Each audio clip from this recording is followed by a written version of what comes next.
I think one of the reasons this conversation is so helpful is to know that we all have such unique situations, 2 incomes versus 1 income, or kids that are in college or about to go to college, or kids that are home, or babies, and we all have different situations, and that's true of every single family in our congregation. And that's why giving is so individual. It's every single individual family has to sort of work through and what makes sense for them. But I think that what it always comes down to is the why. When you understand why, when you understand why it is that we're doing what we're doing, when you understand what the elders see and they help us to see that vision, then we figure out the how. We figure out how can we be a part of that. And every single family, no matter how big they are, how small they are, or how big their income is, or how small their income is, it really doesn't matter. We can all contribute to this in some way.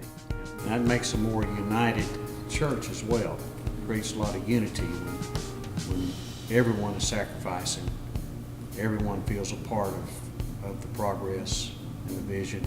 I think it's so important for us to remember. I always like to think of it like a house, and we all are a family, and every single member here is a part of the family. And this church building is just like our big house. It's just a shared house that we have together. And so every single member is a part of this family, and it's not something, this project isn't something the church is doing, like the church is some separate entity or some company or some idea or whatever. It's us. We are this church. We are this family, and this place is our shared house where we come together and encourage each other. And it's so exciting to be a part of something like this together. I think it's really cool that this might be a catalyst for someone starting a budget, maybe for the first time, and just the kind of freedom that comes with that, and this might be beneficial across the board for a family's life for sure. What you're willing to give is always relative to how important it is to you. I mean, you guys know that I've been a rare art collector for decades, saving up art to sell off for just the right occasion. So I'm excited about that opportunity. All your Picassos and Monets. That's right. But me and Jenna are genuinely excited about an opportunity to kind of practice submission to an idea and a vision, and to really commit to a church family and an eldership that says, hey, here's what we're doing. Hey, we've taken into consideration all of these things, and here's the direction we're going. Jen and I are thrilled that there is a youth space in this, because we get to see on a weekly basis teens showing up and just really cramming into a room that limits what we're able to do as far as just conversationally in class. And so we're pumped about having space for them to bring friends, and a space that they're excited about showing up to, and to try different things in our ministry. We've really been limited with where we are just because of our growth within the past couple of years since I've been here. It's exciting to see how many new people have been coming to McDermott Road, but that's also part of the why that we're doing this. I remember recently I was coming in a little bit late to the worship service and saw a family standing at the back that were obviously visitors. I'd never seen them before, and they had kids. Usually I know people if they have kids. So I tried to help them find seats.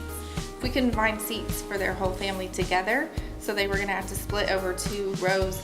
Instead, they just left. It was just heartbreaking. I tried to follow them and tell them I'd help them find seats, but they just walked out the door. That is exactly why we're doing this, to make room. Waterview did us a huge favor in so many different ways, and we're blessed to have so much of the land and the resources that we have right here in this area. I mean, it's crazy sometimes to walk out and see what we have and what is just kind of assumed to be ours and part of ours. And so I just do not want to be the next generation, like you were talking about, that says, yeah, we've got this, but we're going to bury it, and we're just, we'll wait, and we'll kind of go back and forth on all these options. And I just do not want to be recognized as like, yeah, just kind of, we reached a certain point and we moved on, and we kind of abandoned, a first plan or a first love even, to be here and to be in this community. And all the people that we were talking about that are moving to the DFW area from all over the world that are coming here. And so, we think about, what is our mission impact going to be if we do this project, and what's it going to do to our families here? And it's like, man, what can it do for our mission impact? What can it do for the families here? What's it going to do for our youth? And Matt and I were talking about this, and Matt's done a great job of kind of pulling up where our kids end up going.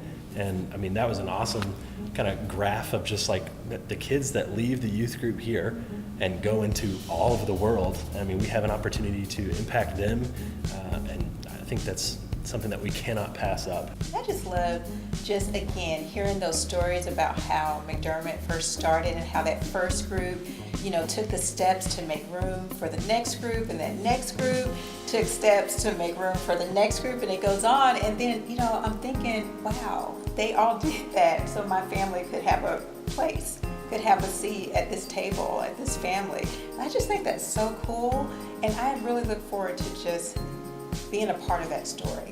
That is so special to me that we can be a part of that.